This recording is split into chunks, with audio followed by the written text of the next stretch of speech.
Welcome to Biz Filing's Expert Insights. Hi, I'm Greg Columbus. Our guest this week on Expert Insights is Melinda Emerson, also known as the Small Biz Lady. You can find her at smallbizlady.com. She is also president of the Quintessence Group. She's the author of multiple books now. Her first one, Become Your Own Boss in 12 Months, and her brand new book, Fix Your Business, a 90-day plan to get back your life and remove chaos from your business. For the next few minutes, we're going to be talking about how to remove chaos from your end of the year, what to do in this last quarter to make sure that you get everything done that you need to by the end of the year and to do so without making yourself go crazy. And Melinda, it's always great to have you. Thank you. Oh, thank you for having me. You know, I love to help entrepreneurs any way we can. Absolutely. So we're into the fourth quarter now. October, November, and December, of course, is the fourth quarter. And this is not only a time for making sure that all of your short-term and long-term plans are hopefully on course, but you have a lot of responsibilities, both in terms of the government and potentially shareholders and others as we get close to the end of the year. So what do you recommend to people in order to make sure that they have everything in order? What kind of checklist do they need to have in place to make sure that they dot all their I's and cross all their T's here?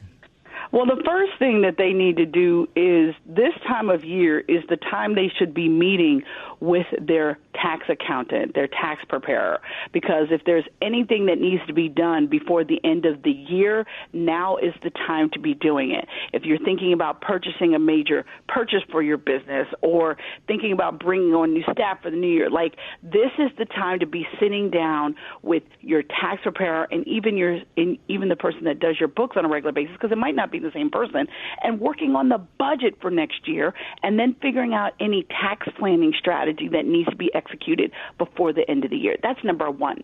The second thing you need to do is really make sure you have your strategic plan developed for next year. Like it's time to start looking at Q1 19. Like it's like, you know, Q4, unless you're a retailer that makes all your money in Q4, you really need to be executing the existing contracts you have in Q4 and then now looking at who you want to do business with in Q19. And so in the first quarter of 2019. And so with that, I want you to think about three things in your business. I want you to think about people, I want you to think about profits, and then I want you to think about prospects. So as you start looking at what you want to have happen in next year, you need to say to yourself, okay, let me do an evaluation of my team. Do I have who I need? Or is it time to add people to my team? Or is it time to reshuffle my team and get rid of some people who maybe you've outgrown or maybe they just haven't performed to your expectation?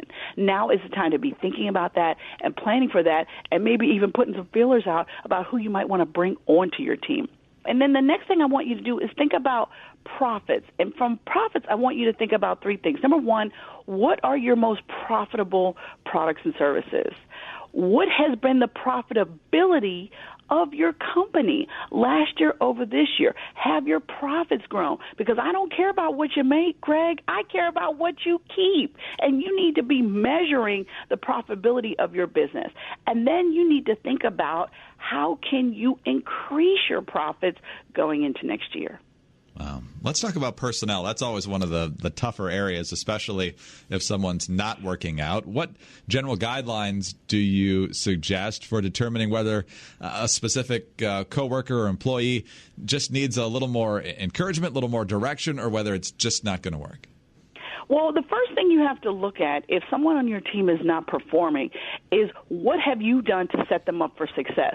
Did you train them when they first started faltering? Have you talked to them? Have you tried to coach them through it? You don't just, because somebody's not performing, be like, oh, they got to get out of here, because the first person you got to look at is yourself. Because a lot of times what we do as small business owners, we hire people when we're up to our ears in alligators, and then we throw them the keys and say good luck, right? We don't train people in small businesses, and that is a mistake. You have to show people how to do their job and make sure they know what your expectation is. That way, when it's not working out, it's a short conversation because they already know they're not cutting it. Let's move over to profitability now, Melinda. And sometimes you might be doing well because the general economy is doing well, which by most accounts it is right now. But perhaps you could be doing better. So at what point do you decide to leave well enough alone? And at what point do you decide that it's worth taking a risk and perhaps trying to build on that profitability by going in a slightly different direction?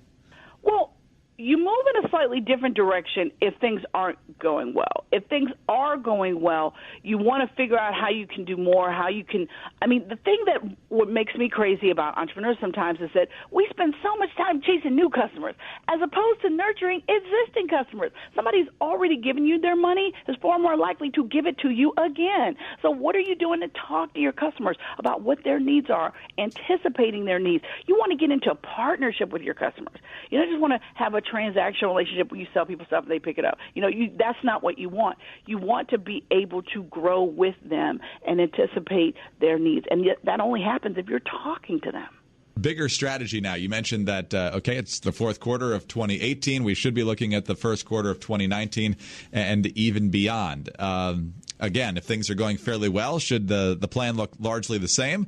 If we're not doing as well, how do we go about creating a plan that looks different and hopefully will bring us to profitability? If things are going well, you just want to figure out how you can make more money. So is it adding a new customer? Is it upselling your existing customers more? But you have to figure out how you can keep things going to grow, even if it's slightly. You don't necessarily have to be like, I want to grow 200%. No, you might want to grow 20%. But you do need to make sure that you are growing because otherwise you are shrinking. And so you want to look at that. If things aren't going well, then you really have to take a step back and look at what you're doing.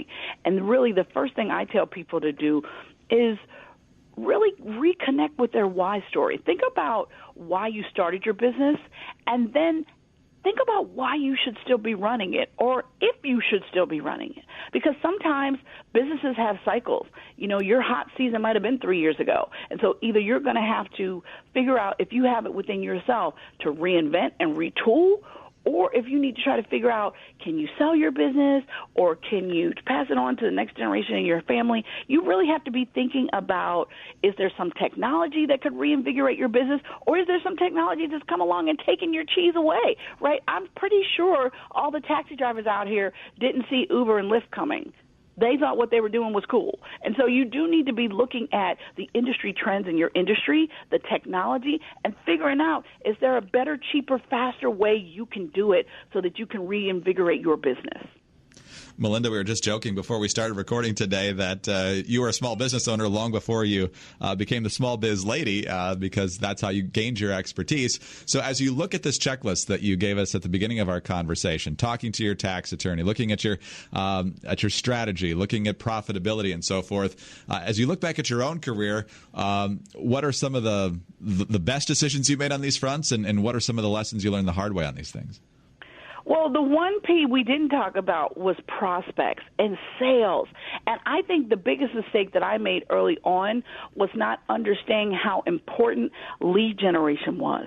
You have to know where your next batch of customers are coming from. You always have to be working on lead gen and making sure that your website is working for you, that you've got a welcome mat out, that your website loads quickly, especially from a mobile device because we now live in a mobile-first world. You need to make sure that, your content is drawing in the target customers that you want and that you even know who those target customers are and where they spend time online. Too many people are doing too much stuff as opposed to being laser focused on a specific niche target customer. And that is probably the biggest mistake that I made in the first few years of business. I chased anybody that I thought had money as opposed to getting real clear about who I was chasing and why I was chasing them and why I was and really what my unique value proposition was for that target audience. And I don't want to steal the thunder from the great books you've written that people should go out and buy, but what's your greatest insight? What's your best advice for the best sort of lead generation? Well, I think that you need to be working on lead generation every day. I think people get caught up in working in their business as opposed to on their business.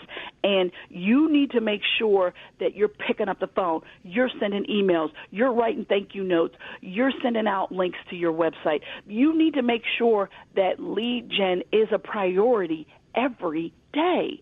Because if you wait until, oh, no, this contract's about to end, I better start marketing again, that's too late. You got to market every day. You got to keep that pipeline filled. You got to keep your top of the funnel. You got to keep people interested, and you got to focus on that. And lastly, from the clients that you've helped along the way, what stresses them out most here at the end of the year? Is it meeting tax deadlines? Is it figuring out what the strategy is going forward? Getting the books in order? What generally has the most? Cash flow. End of the year, you're trying to figure out how you're going to make it to the end of the year and who's in the top of your funnel top of next year. I mean, at the end of the day, you got to generate sales. You've got to generate money, and you've got to figure out, how you're going to manage cash through the end of the year, particularly if fourth quarter is your Super Bowl season. If you make all your money in fourth quarter, making sure you have enough money to manage your inventory, shipping, getting your supplies. Anybody that Super Bowl is fourth quarter, they need to be ordering all their materials now. Cash flow is a real issue for people to make sure that they're in play so that they don't have to put out of stock on their website. That's a nightmare. We don't want that. We want you to take all the orders, all the people that want to do business with you. So that is why it is critically important for you to think about how you can manage your cash flow, be smart, make sure you're paying yourself with a salary, right? You're not a volunteer slave in your business. And also make sure that you're creating a profit account for yourself. 10%, 5% of every check that comes in should go in a profit account that's just for you, because you are working in your business so that you can live your dream life, and you can't do that if you don't have any money. So make sure that you're protecting the money chain in your business. Melinda, always fantastic advice. Congratulations on the new book, and we look forward to talking to you later. Thank you so much, Greg. I'll come back anytime. Melinda Emerson is the Small Biz Lady. You can find her at smallbizlady.com. She's the president of Quintessence Group, and she is the author of Become Your Own Boss in 12 Months and Fix Your Business, a 90-day plan to get back your life and remove chaos from your business. I'm Greg Corombos, and for more information on this topic, please call Biz Filings at 844-202-0707.